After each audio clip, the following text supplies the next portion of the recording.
Takže dobrý deň, milí čitatelia nášho portálu pda.sk.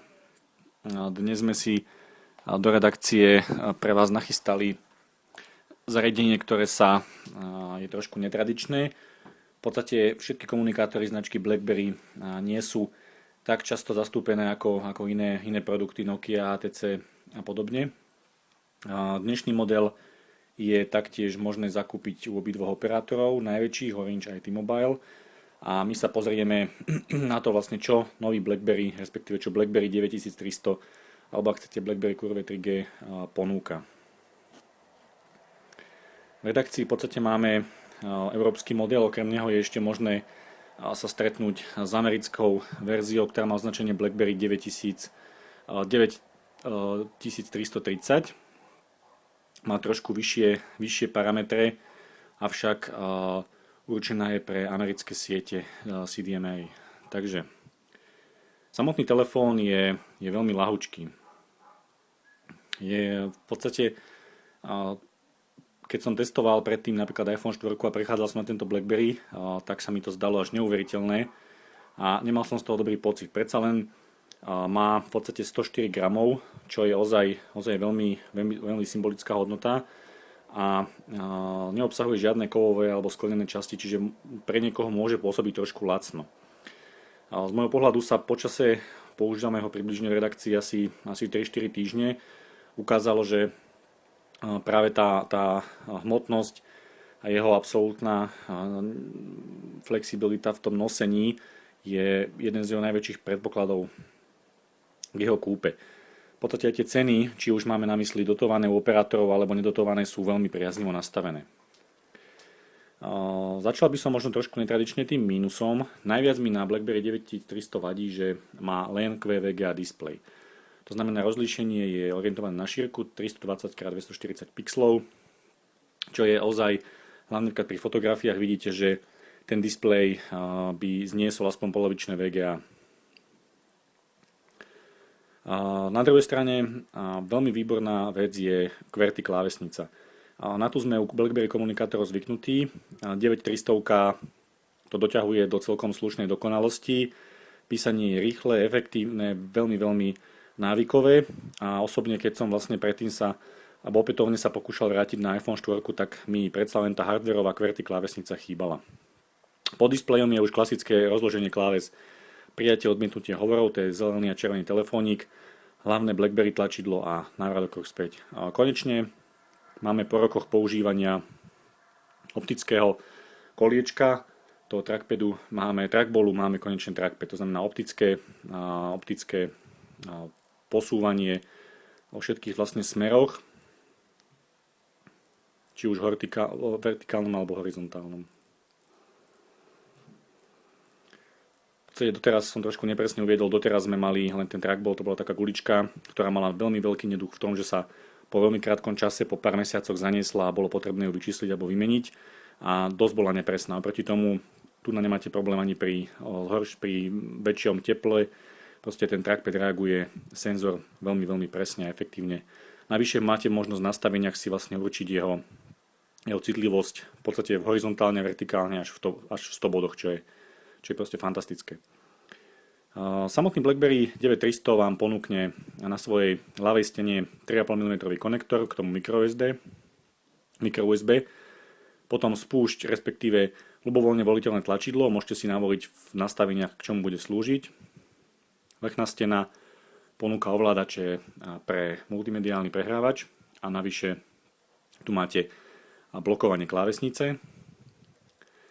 Zadná stena je vlastne čistá, keď to tak môžem povedať, je tu len logo BlackBerry a 2 megapixelový snímač fotoaparátu. Ten je slabší, slúži skôr na takú doplnkovú funkciu. Pravá stena, ovládače hlasitosti a spúšť fotoaparátu opäť plne prispôsobiteľná. Tu ešte na vrchnej strane vlastne sme zvyknutí na signalizačnú diódu BlackBerry, ktorá tu samozrejme nechýba.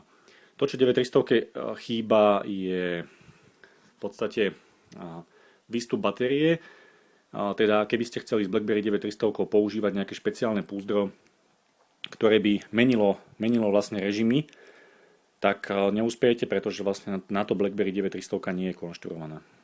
I keď samozrejme profily, keďže ten systém je tak povedať univerzálny, to umožňujú.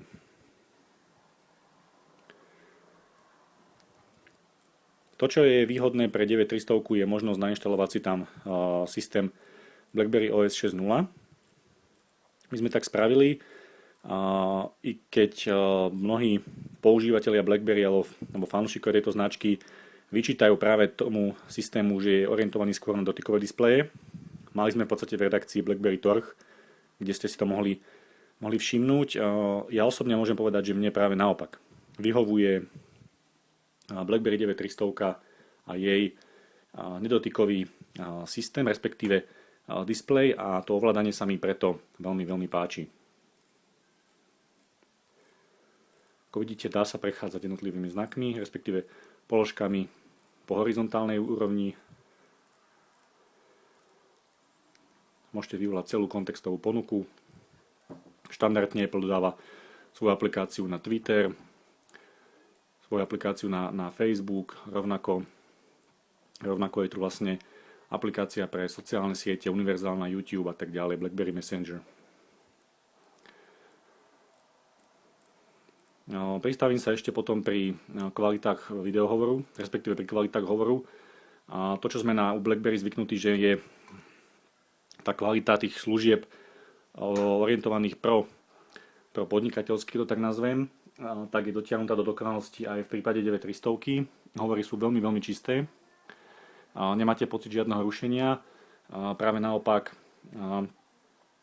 mám taký pocit, že ten systém, ktorý tam je, dokáže vyrušiť aj externé vlastne zdroje hluku. Máme to potvrdené, keď sme vlastne testovali hovory, tá druhá strana, ktorou sme telefonovali, ozaj hovorila, že ten zvuk je veľmi čistý. Samozrejme, nevýhodou BlackBerry komunikátoru je fakt, že na jej plnohodnotné využívanie musíte mať aktivovaný paušál, respektíve BlackBerry služby, ktoré ponúka zatiaľ Orange a T-Mobile. V tom základnom balíku sa viete pohybovať na úrovni cca 10 € mesačne. Je v tom samozrejme aj neobmedzený balík dátový na surfovanie. Telefón je síce plastový, to som zabudol povedať, avšak je veľmi pevný, spracovanie je perfektné, zadná stena dolieha všade, nevrzga, je jak vlastne prilepená.